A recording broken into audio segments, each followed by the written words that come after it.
Yo, what's up guys? Welcome back again to my YouTube channel. Okay guys, ituturo ko sa inyo kung paano gumawa ng mass text intro. Pero bago natin simulan to, kung bago ka lang sa channel ko, please don't forget to subscribe and click the notification bell for more updates. First yung gagawin guys, download nyo muna sa Play Store or sa description box ko yung PixelLab at saka KineMaster. So game, pag na-download nyo na, open na natin yung PixelLab. Yan. Open na natin. Then, click natin yung tatlong tuldok sa may taas. Yan. Tapos, click natin yung image size. Yan. Then, baguhin natin. Gawin nating YouTube thumbnail. Okay.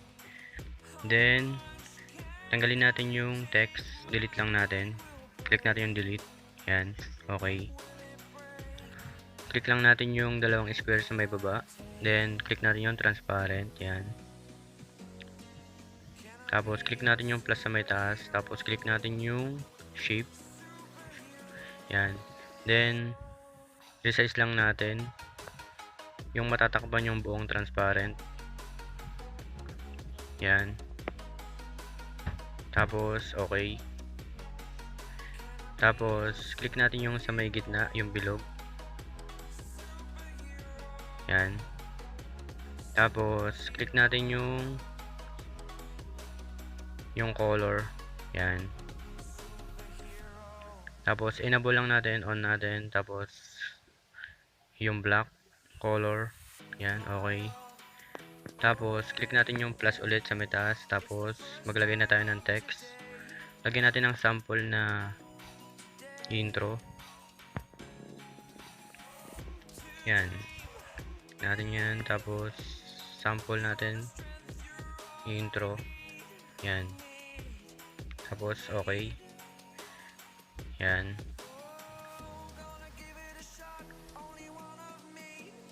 Tapos, click natin yung A. Yan, sa baba. Tapos, baguhin natin yung font. Sa font naman, pwede kang mamili ng kung saan ka mas nagagandahan. Pero, mas maganda kapag yung mas makapal yung letter. Yan, katulad nyan. Then, okay natin. Then, resize natin. Click lang natin yung size. Yan. Para lumaki. Yan. Then, okay natin. Tapos, sa position naman, gitna lang natin. Yan. Okay. Tapos, i-click natin yung nasa taas, yung dalawang square. Yan. Then, check lang natin sa may baba. Yan.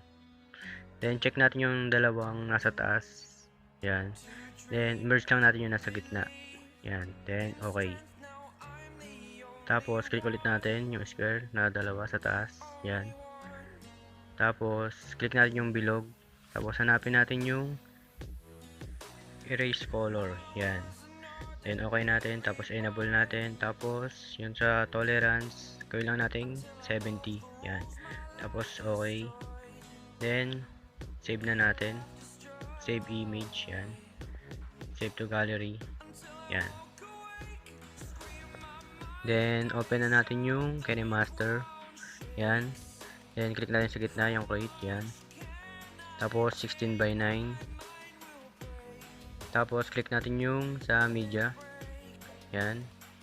Then, ilagay na natin yung gagawin nating background. Yan. Lagay na sa unahan. Okay. Tapos, click natin yung layer. Tapos, sa may media. Tapos, ilagay na natin yung sa may PixelLab. Ang ginawa natin sa PixelLab. Yan. Then, yan. Then, resize lang natin. Yan. Tapos, pababain lang natin ng mga 9. Yan. Then, cut natin yung sa may background. Yan. Okay. Tapos, click natin yung sa may intro. Yan. Lagyan natin ng in animation. Lagyan natin yung wipe right. Yan. Tapos, babain lang natin yung speed. Yan. Mga 3. Then, okay. Then, check natin. Play natin. Yan. Yan. So, makakagawa na kayo ng mass text intro para sa inyong mga intro. And, thank you for watching. Sa mga di pa nakasubscribe dyan, mag-subscribe na kayo kasi marami pa tayong gagawin tutorial. And, thank you. Bye-bye.